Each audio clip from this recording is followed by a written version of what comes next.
Kolose pasal kedua, dari kita bergantian dari 11 ya, dari 11 sampai 14. Dari 11, saudara 12, dalam Dia kamu telah disunat, bukan dengan sunat yang dilakukan oleh manusia, tetapi dengan sunat Kristus yang terdiri dari penanggalan akan tubuh yang berdosa.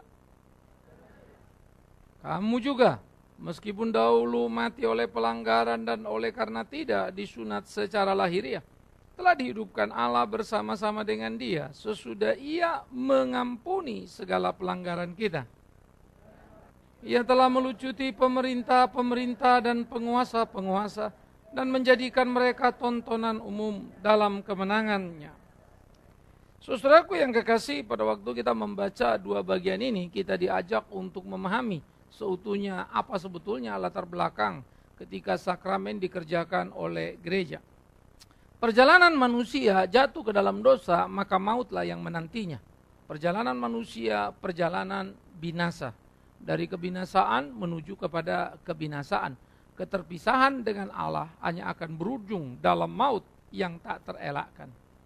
Tetapi cinta kasih Tuhan nyatakan dengan caranya yang ajaib, dengan caranya yang luar biasa. Sehingga kemudian Ia menyatakan janji dalam Kejadian 3:15, sebelum manusia berpikir, sebelum manusia memohon, sebelum manusia berharap akan pengampunan, Allah justru menyatakan janjinya bahwa keturunan perempuan, yaitu keturunan manusia, akan terus berkelahi dengan keturunan ular, yaitu keturunan setan. Ini gambaran pergumulan pertandingan rohani yang tidak pernah usai.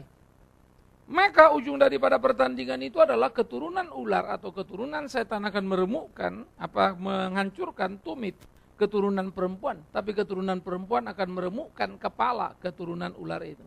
Nah, ini dengan segera mengacu kepada kayu salib. Setan menyalibkan Yesus, itu sama dengan meremukkan tumitnya. Tetapi kemudian Kristus mematikan, menghancurkan kuasa setan sama dengan meremukkan kepala. Kepala istilah adalah pusat pemerintahan, kepala adalah istilah pusat kekuatan. Maka kalau kepala itu hancur, hancurlah semuanya. Nah, oleh karena itu, setan sudah kalah di atas kayu salib. Janji Allah genapi, janji yang tidak pernah diminta manusia, janji yang tidak pernah dipahami manusia, janji yang tidak pernah dimengerti oleh manusia.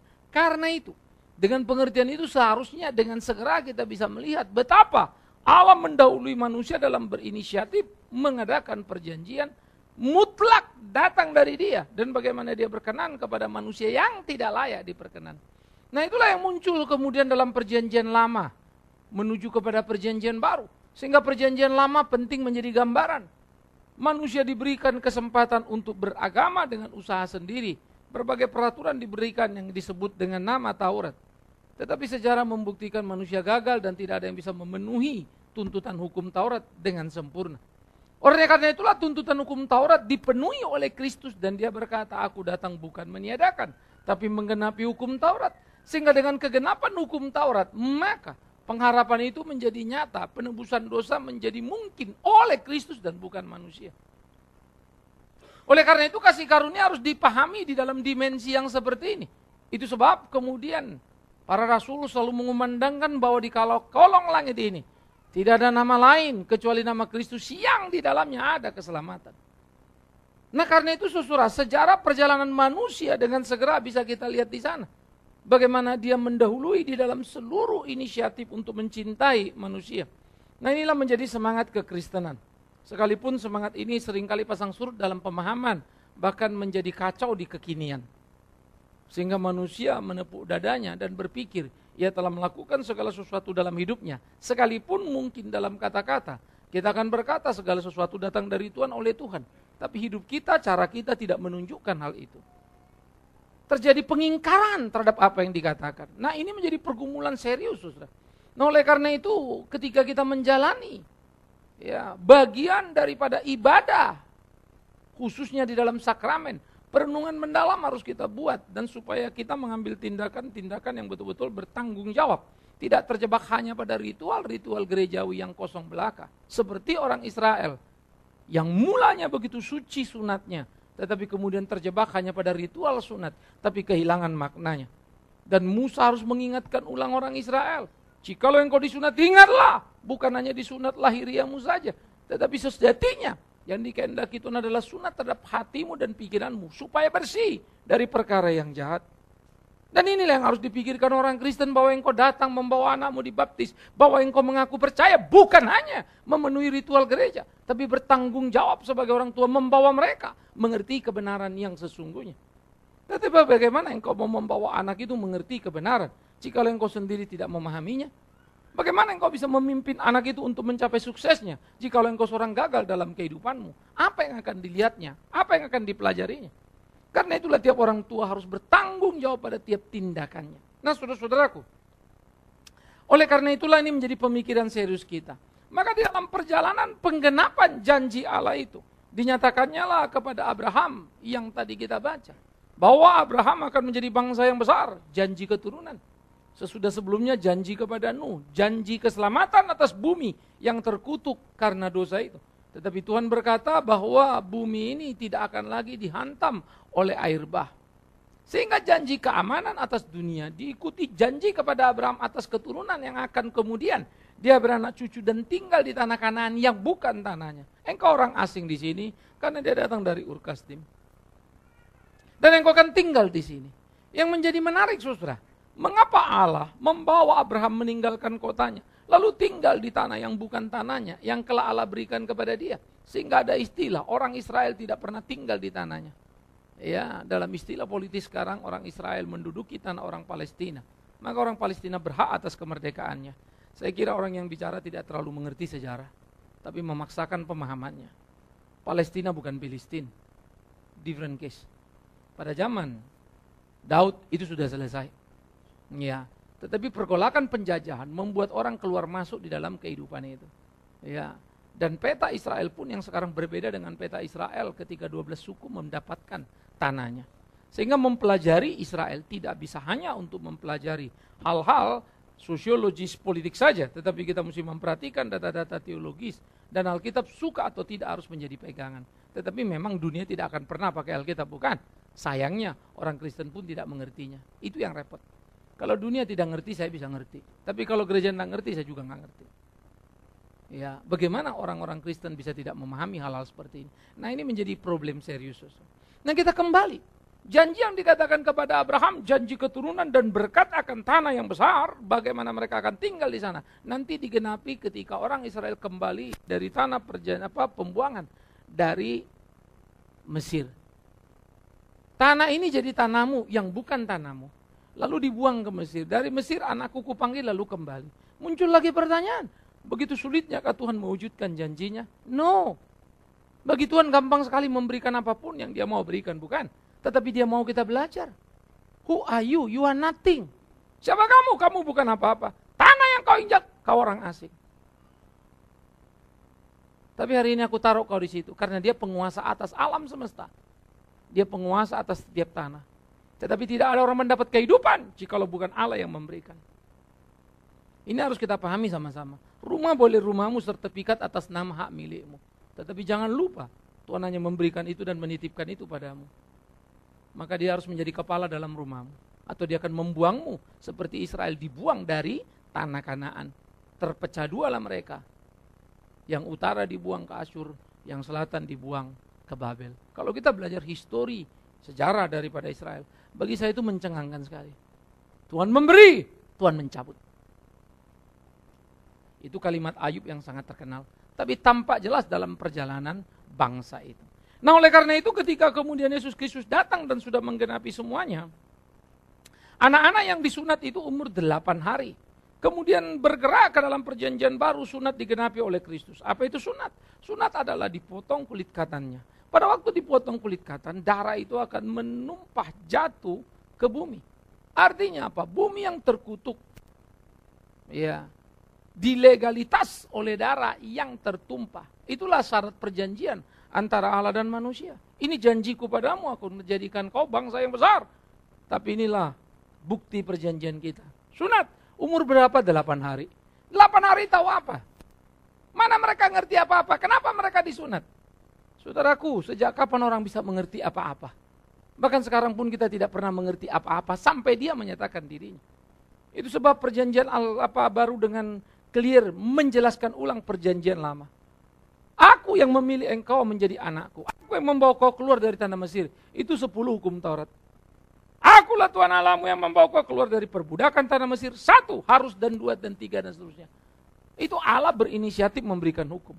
Di perjanjian baru Yesus meneriakkan kalimat yang sama. Bukan kau pilih aku yang memilih kalian semua. Maka kalimat itu mengingatkan kedaulatan yang penuh dari Allah. Itulah sunat. Allah yang menyatakan janji dan umat memenuhinya. Maka umat tidak akan pernah mengerti janji itu kecuali kasih karunia. Maka bodohlah orang yang berharap mengetahui sesuatu baru mau melakukan perjanjian dengan Allah. Kita sedang berjanji dengan Allah dan bukan dengan manusia. Jangan downgrade itu. Karena kita tidak pernah sejajar dengan dia. Mengapa dia memilih Abraham? Enggak tahu. Itu kedaulatannya. Bahwa kita tahu kemudian ada kisah dan cerita yang bisa kita ceritakan. Ada tampak berbagai argumentasi yang bisa kita sampaikan. Tetapi sejatinya kita tidak pernah mengerti mengapa Abraham dan bukan yang lainnya. Kemudian saudaraku yang kekasih. Bagaimana kemudian umur 8 tahun yang tidak tahu apa-apa disunat sekaligus menjadi simbol. Memang tidak tahu apa-apalah kita dan tidak layak apa-apalah kita telah menerima kasih karunia-Nya. Telah menerima perjanjiannya. Bersyukurlah kepada Tuhan kalau engkau mengenal Tuhan. Karena itu layanilah dia dalam kesungguhan yang penuh. Ya. Saya pikir ini mesti kita tumbuh kembangkan. Ya. Nanti kita siang jam 10 ada seminar tentang Calvin. Calvin adalah seorang teolog yang menggumuli betul kehidupannya dengan Tuhan. Ya, seorang pintar yang luar biasa. Jenius. Muda usia telah berkarya hebat. Sementara orang Kristen masa kini muda usia telah membuat masalah hebat. Bedanya bumi langit setengah mati. Sampai tua tidak pernah bisa belajar untuk mengerti kebenaran dengan seutuhnya. Tetapi Calvin menemukan dan bagaimana menjalaninya.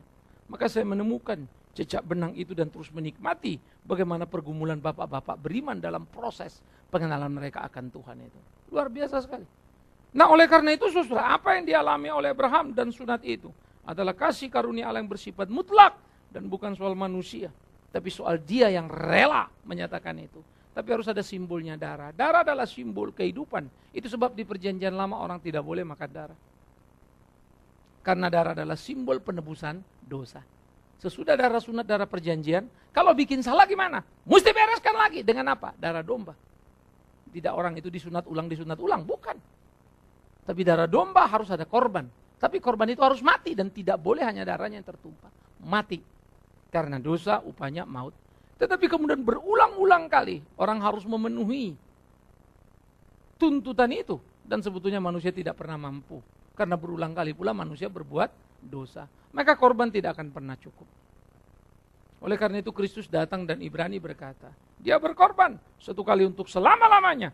Bukan darah lembu lagi yang menebus dosa kita, tetapi darah Kristus yang suci, yang kudus itu. Nah oleh karena itulah Paulus berkata di dalam Kolose, dan kalian pun harus memperhatikan hai orang-orang perjanjian baru, bahwa di dalam dia kamu sudah disunat. Di dalam dia kamu sudah disunat. Dia berkata kepada setiap orang yang ada di Kolose, baik itu Yahudi maupun itu Yunani. Tapi bukan dengan sunat yang dilakukan oleh manusia, tapi sunat Kristus. Ya, yang terdiri dari penanggalan akan tubuh yang berdosa. Karena dengan dia kamu dikuburkan dalam baptisan. Di dalam dia kamu turut dibangkitkan. Perhatikan kalimat ini. Dengan amat sangat mudah membacanya. Dengan amat sangat jelas maknanya. Kamu, yaitu kita zaman perjanjian baru, sudah disunat. Tapi Paulus lagi ngomong sama orang dewasa. Dan orang dewasa itu ada Yahudi, ada yang Yunani. Itu sebab di Galatia timbul problema. Banyak orang sudah terima Yesus lalu datang lagi ajaran bilang, nggak bisa cuma terima, kamu juga harus disunat. Betul-betul sunat fisik itu. Dan Paulus marah sekali pada orang-orang Galatia karena gampang sekali iman mereka tergoncang lalu ikut-ikutan. Nah Paulus menegur keras. Karena ternyata bukan itu yang sesungguhnya. Engkau disunat dengan sunat lebih tinggi. Darah yang tertumpah tapi bukan darahmu. Darah Kristus itu.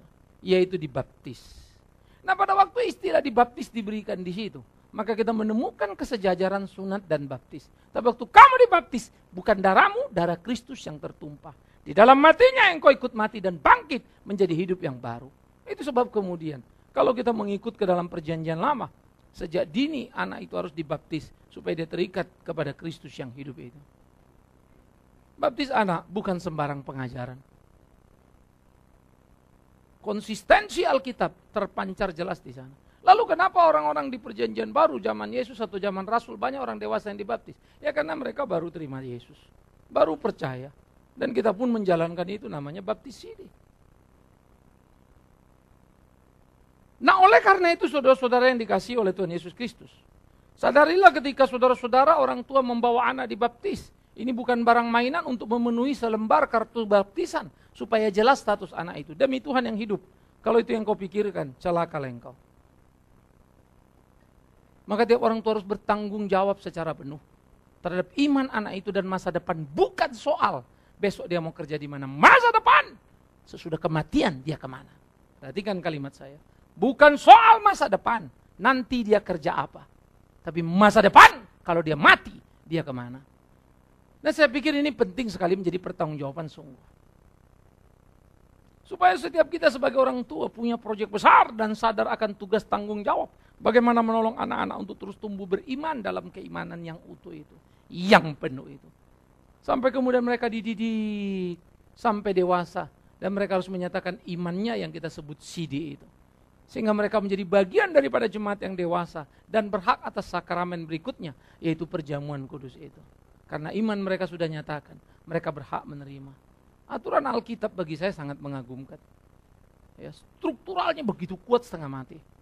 Penjelasan logikanya begitu tajam. Ya. Bagaimana engkau mau bisa ikut sakramen baptis kudus? Tanda tangan belum. Tanda tangan kontrak dulu. Di mana tanda tangan kontrak? CD itu. Aku percaya, aku menerima, aku sadar tugas tanggung jawab. Boleh, silakan masuk. Nah oleh karena itulah saudara, baptis diperlakukan untuk anak-anak orang percaya yang datang dan memberikannya. Tetapi ketika anak ini lewat, dilakukan lagi baptisidi bersamaan pada waktu dia remaja ataupun dia dewasa, atau bahkan dia sudah tua karena baru mengenal Kristus dalam pertobatannya. Lalu kemudian orang yang berproses tadi baptis, kemudian disidi pada waktu usia remajanya. Bisa sekaligus baptisidi, tergantung situasi. Itu hanya situasi momentum di mana dia menemukan dan mengerti kebenaran itu. Nah oleh karena itulah, ini menjadi bagian yang perlu untuk kita sadari bahwa apa yang kita lakukan hari ini bukan sekedar ritual gereja tadi itu. Sehingga apa yang dikatakan Paulus menjadi amat sangat kuat. Dibaptis, mati dan bangkit bersama dengan dia.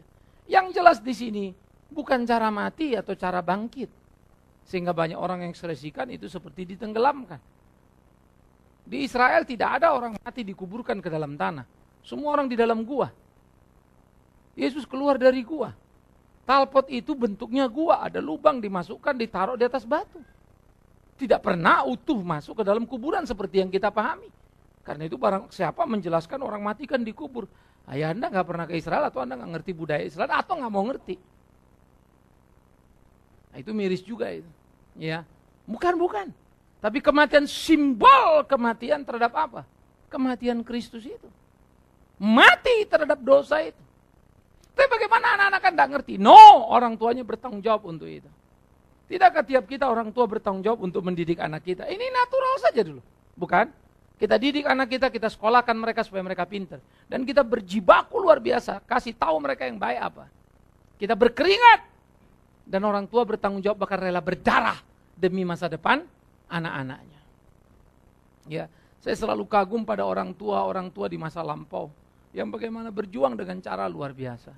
Saya kagum pada ibu-ibu di kampung kami sana. Yang bekerja dengan giginya. Kita melihat pakaiannya kumal begitu. Tetapi anaknya sedang kuliah di Jakarta. Ya, kadang-kadang dia sengit mempertahankan sebuah harga. Kadang-kadang saya pikir saya jengkel, harga segitu aja diributin. Ngototnya setengah mati. Tetapi kalian tahu, perkelahian dan rasa tidak suka orang padanya hanya untuk menghidupi anaknya di rantau sana. Sehingga banyak kemudian di Jakarta, orang-orang jadi sarjana luar biasa. Mama dan papanya keringat darah di kampung sana. Tidak pernah sempat beli baju sepanjang hidupnya. Supaya anak itu bisa sarjana. Itu natural. Itulah cinta orang tua yang semestinya. Apalagi spiritual. Masa iya engkau tidak mau anakmu mengenal Tuhan. Hidup dalam kebenaran. Karena itu apa yang kita lakoni hari ini menjadi tanggung jawab yang penuh. Supaya kemudian kita diberi tugas tanggung jawab dan dengan kesadaran penuh kita melakukan. Bagaimana mendidik, melatih, membawa anak ini mengenal Tuhan yang hidup itu. Karena itu camkanlah, pikirkanlah, renungkanlah. Betapa sucinya tugas tanggung jawab yang kita emban. Kecuali engkau ingin anakmu binasa, lalu engkau lakukan dan engkau tidak mau tahu. Demi Tuhan yang hidup. Setiap orang yang menjadi jemaat harus belajar bagaimana bertanggung jawab penuh dalam kehidupannya itu. Bisnis kita bukan soal kehidupan natural anak-anak kita. Bagaimana mencapai masa depannya dan mengisi kesuksesannya. Tapi spiritualnya. Karena itu etika perilaku perlu diperhatikan dengan baik-baik. Ini menjadi penting untuk kita sadari penuh. Bagaimana kesadaran itu harus kita tumbuh kembangkan dalam hidup kita. Bagaimana kita harus menjalani hari-hari ini. Nah oleh karena itu saudara-saudaraku yang kekasih. Ketika kemudian anak-anak itu kita bawa dan kita baptis. Kita bertanggung jawab penuh di dalamnya. Tidak selesai itu sudah selesai dapat satu akta. Oh anak saya sudah Kristen, sudah dibaptis. No. Maka itu adalah kontrak kita dengan Tuhan. Tuhan, ku bawa anak ini kepadamu. Ku serahkan dalam iman percayaku. Dan aku bertanggung jawab penuh untuk mendidik anak ini. Bertumbuh dalam iman yang sungguh. Ya. Nah tanggung jawab penuh itu harus menjadi tanggung jawab yang kita emban saudara. Karena itulah tiap orang Israel dikatakan, ajarkan kepada anak-anakmu, ulang berulang kali, akulah Tuhan Allahmu, yang membawa kau keluar dari tanah Mesir dan seterusnya. Bahkan ketika engkau duduk, ketika jalan, kapanpun itu ajarkanlah. Dan sejarah membuktikan, dalam kebebalan kedegilan Israel, belum ada bangsa di kolong langit ini, yang generasi ke generasinya, setia kepada Taurat itu. Terlatih, dia tidak peduli orang sekaya apa. Saya sering cerita bukan? Saya kalau pergi ke Eropa, pasti hari Sabtu jatuh, saya akan minta pada rekan-rekan kita cari sinagog, kita mau lihat. Dan saya menemukan satu hal yang sangat luar biasa. Baik ketika saya di Jerman, baik ketika kemudian saya ada di Belanda, di Belgia, dan saya pergi dan melihat orang Yahudi. Pada waktu hari Sabat, waduh mereka datang luar biasa dan pergi ke sinagog. Itu pakai pakaiannya, pakaian jubah hitam panjang begitu, pakaian tradisi daripada orang-orang Yahudi. Oh itu mungkin orang susah, orang miskin. No, mereka datang dengan Rolls Royce. Itu Raja Diamond di Antwerpen, Belgia. Sampai saya kaget setengah mati. Rolls Royce keluarnya bukan orang pakai jas. Rolls Royce keluarnya bukan orang pakai baju keren atau baju kaos yang branded. No. Keluar dengan baju Yahudi model itu. Hebat ya. Orang Kristen kalau ke gereja repotnya setengah mati. Kalau sudah pakai mobil terlalu mewah, mau baju branded, celana branded, sampai mau ke gereja pun repotnya setengah mati. Tapi alasannya klasik dan sangat bodoh. Kan mau ketemu Tuhan jadi sopan santun, pakaian rapi. Saya tidak percaya itu. Tetapi sebaliknya kita juga suka sembarang, tidak peduli. Padahal ada tata krama standar yang perlu kita penuhi, bukan? Bagaimana supaya jangan jadi batu sandungan? Itu ukurannya. Berlebihan pun jadi batu sandungan, terlalu bawah pun kita jadi batu sandungan. Janganlah sembarang, simpel saja toh. Nah orang Yahudi berhasil mendidik. Apakah kita akan berhasil mendidik anak kita menjadi anak yang santun, cinta Tuhan, rajin ke sekolah minggu, mendidik anak kita melakukan itu dari hari ke hari hidupnya. Sehingga anak kita menjadi anak yang tertib dan tahu bagaimana melayani dengan bertanggung jawab. Ini menjadi penting. Bagaimana anak kita punya gaya hidup yang sungguh-sungguh. Nah ini juga bagi anak-anak nanti yang akan disidi. Begitu disidi, kalian menyatakan pengakuan iman percaya kalian. Ingat, bukan juga lagi-lagi sudah dapat akte baptis, dapat akte sidi. Saya sudah punya semua. No. Tetapi bagaimana kalian harus bertanggung jawab pada hidup kalian. Karena itu anak-anak yang mau disidi saya harap serius betul-betul mengerti. Berdoalah kepada Tuhan, Tuhan tolong aku. Belajarlah untuk jujur lalu mengakui kelemahan dan kekuranganmu. Katakan Tuhan aku masih lemah di hal ini, aku masih salah di sisi ini dan sisi itu dan seterusnya. Ampuni aku dan ajar aku untuk terus hidup seperti apa yang Tuhan mau. Biarlah CD memberikan warna perubahan dalam perilaku hidup kita. Berkelahilah. Terlalu kuat godaan zaman ini dan tidak akan usai. Karena itulah kalian harus punya perjuangan sendiri dan orang tua akan membantu kalian untuk terus berjalan di jalan Tuhan itu. Ya, prinsip ini penting untuk kita tumbuh kembangkan. Ya. Makin anak-anak dewasa makin tidak mudah. Saya mau anak-anak ikut seperti apa yang saya lakukan. Tidak sederhana. Karena memang era yang berbeda, keinginan masih berbeda. Tapi wajib saya untuk melakukan. Di dalam jengkel saya, di dalam marah saya, di dalam kesal saya. Karena saya rindu mereka mewarisi nilai spiritual yang tinggi itu. Tapi kalau kemudian hidupku tidak berkenan, lalu apa yang mau ditiru anakku dari aku? Karena itulah perkelahian orang tua. Tapi sebaliknya anak, kalau orang tua kemudian tidak baik, mengapa engkau ikut jadi jahat? Karena sekarang ketika engkau disidi, engkau menjadi personal milik Kristus yang bertanggung jawab secara pribadi. Dulu ketika kau dibaptis, orang tuamu masih bertanggung jawab atas pertumbuhan iman. Sekarang kamu tanggung jawab sendiri. Tetapi bukan orang tua lepas tanggung jawab. No. Orang tua pun ikut di situ dan akan membimbing. Maka engkau tidak akan sendirian maju. Ada partner, ada rekanmu, yaitu orang tuamu. Disitulah indahnya sebetulnya baptis ini. Maka semua anak-anak terus belajar dan melayani. Melayani dengan bermakna, bukan sekedar melayani. Lakukan apa yang bisa kalian lakukan dengan talenta yang ada. Tetapi itu bukan kehebatan yang terlalu luar biasa. Karena toh semua datang dari Dia, kembali kepada Dia. Tetapi pahami itu dengan utuh, buat itu mengerti. Dan bagaimana kita dengan disiplin menjalankan seluruh tugas tanggung jawab yang kita emban. Oleh karena itulah saudara-saudaraku, semua kita yang hari ini akan membawa anak dibaptis, atau yang kelak membawa anak akan dibaptis, atau yang bahkan belum menikah, bisa mengerti sepenuhnya. Baptisan bukan ritual gereja, ini bisnis spiritual yang besar. Membawa anak itu terikat pada perjanjian dengan Allah.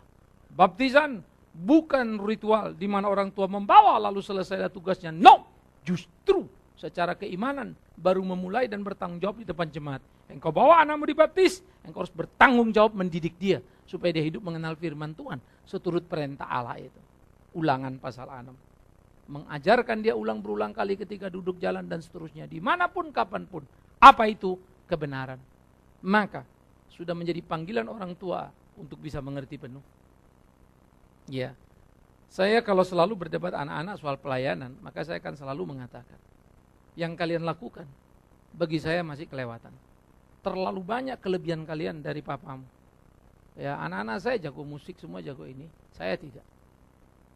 Ya, seharusnya kalian lebih bermutu lagi dalam pelayanan dan lebih lengkap lagi. Dan saya berdoa mereka mengerti itu dan tahu bagaimana mengemban itu. Bukan sekedar bagaimana main musiknya, bukan sekedar bagaimana menjalankan tugas-tugasnya, no, quality of life-nya, hidupnya.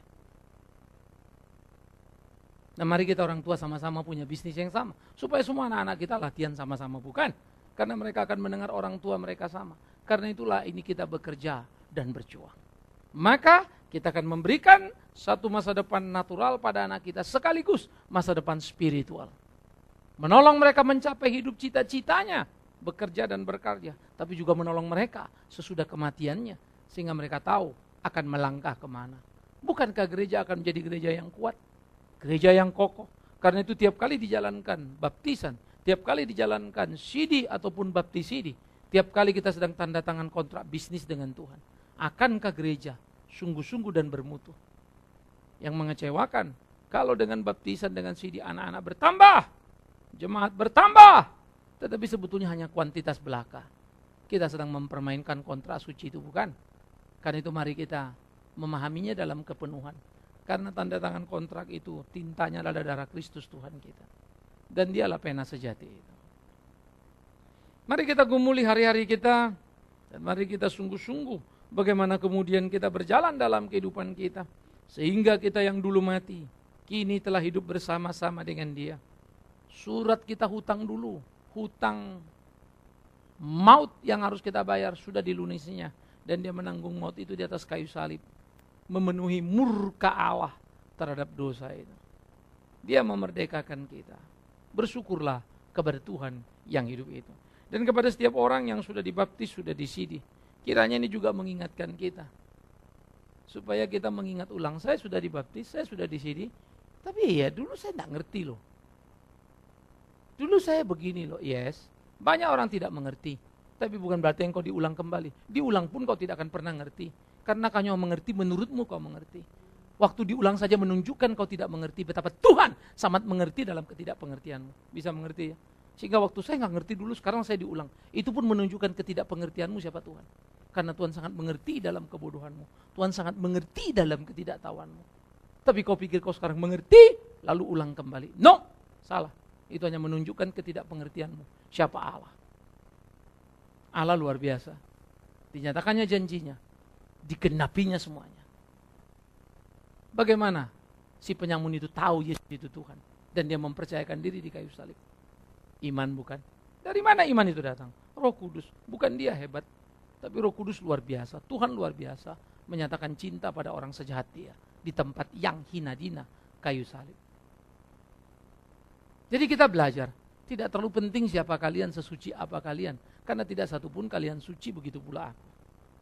Tapi bagaimana kita belajar menempatkan diri, mensyukuri anugerah Allah itu, dan melakoni.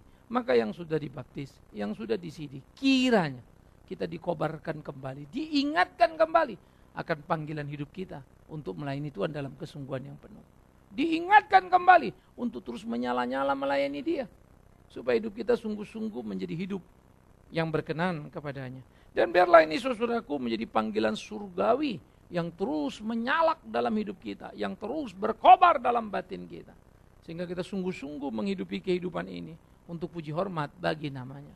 Biarlah Tuhan menolong kita, Tuhan yang agung dan hidup itu, dan biarlah kita jalani seluruh panggilan surgawi itu dalam gairah yang penuh. Karena barang siapa yang sudah ditebus oleh Kristus, barang siapa yang berjalan dalam Kristus, apalagi yang ditakutkannya?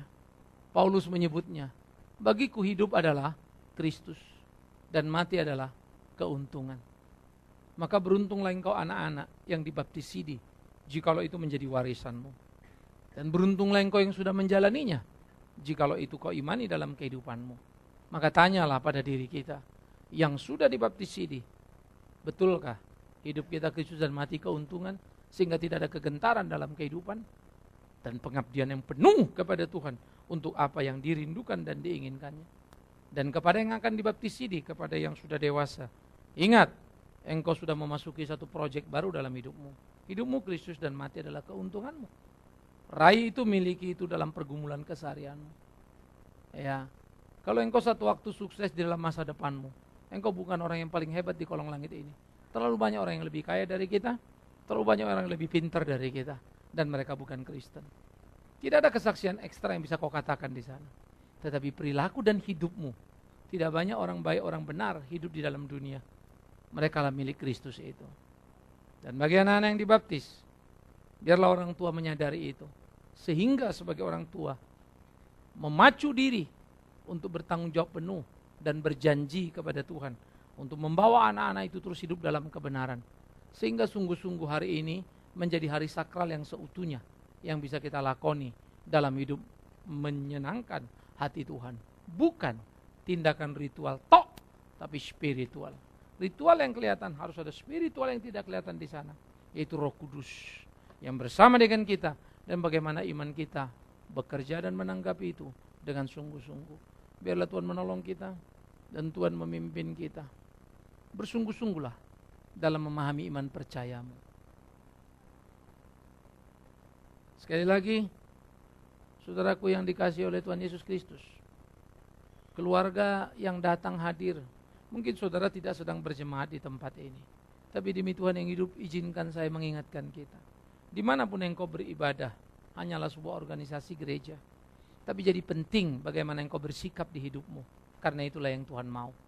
Di mati kita, Tuhan tidak akan tanya keanggotaan gereja kita, tapi di mati kita, Dia akan melihat dan memperhatikan bagaimana kita bertanggung jawab atas anugerah yang diberikan. Adakah buah itu nyata dalam hidup kita? Ingat, orang percaya dikenal dari hari-hari hidupnya. Pohon dikenal dari buahnya. Tuhan menolong kita, Tuhan memimpin kita, baik yang mau dibaptis atau baptisidi, begitu pula dengan semua orang tua. Amin. Kita berdoa. Kita ambil waktu teduh sejenak. Masing-masing berdoa dalam hatinya. Terlebih lagi orang tua yang akan membaptis anak-anaknya. Anak-anak yang akan dibaptis sidi ataupun sidi. Biarlah dia dan orang tuanya mempunyai pergumulan yang sama. Bagaimana hidup menyenangkan hati Tuhan itu. Bapa di dalam surga, terima kasih untuk firman-Mu. Terus ajar kami hidup seturut kehendak-Mu. Kami menyerahkan seluruh perjuangan perjalanan keimanan kami ke dalam tangan-Mu, karena Engkaulah Tuhan yang hidup di hidup kami. Tolong kami, tuntun pimpin kami dalam belas kasih-Mu, supaya di dalamnya sungguh Tuhan dipermuliakan. Demi Yesus Kristus Tuhan, yang sudah memanggil kami dari kegelapan masuk ke dalam terang, yang sudah memilih dan menjadikan kami anak-anak kepunyaannya. Kami berdoa, biarlah rahasia-Mu semakin hari semakin nyata bagi kami dalam keberimanan kami. Terpujilah Yesus Kristus Tuhan kami. Amin.